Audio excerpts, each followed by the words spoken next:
Hello guys, আমি আমার প্রজেক্টকে বৃদ্ধি করার জন্য বাড়ানোর জন্য নতুন একটি জমি লিজ নিয়েছি।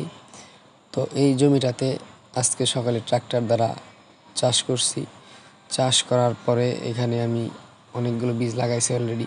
তার মধ্যে হাইব্রিড খিরাই লাগাইছি, এতে করে শীতকালে আমি এটা ভালো একটি দামে বিক্রি করতে পারি। এরপরে ঢেঁড়স লাগাইছি, এরপরে আপনার ডাঁটা লাগাইছি এবং আছে আরও মূলা লাগাইছি।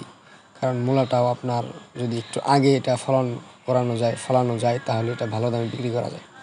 এই জন্য মূলাটাও লাগাইছি এবং এর আগে লাগাইছিলাম আপনার মরিচ এবং লাল শাক, যেগুলো এখন মাটির উপরে উঠে নাই। তো এগুলো যদি হয় আমি আপনাদেরকে ভিডিওতে দেখাবো ইনশাল্লাহ। আর আমি আমার জমিটার সাইড দিয়া দেখতে পাচ্ছেন ঢালু অনেক, নিচের জমির থেকে উপরের জমি। তো আমাদের জমি একটু উঁচা, তো এই জমিটার যে পাশের জমি আর আমাদের জমি যে মাঝখানে যে একটু জায়গা আছে ঢালু, আমরা অনেকে কাছার বলি। তো এই কাছারের জায়গাটা যাতে আমার পতিত না যায় এই জন্য আমি এই মিষ্টি লাউ লাগাইছি। আর এখানে পাট, শুরুতে বলেছিলাম যে পাট লাগাইছিলাম, সেই পাট আলহামদুলিল্লাহ জ্বালাইছি।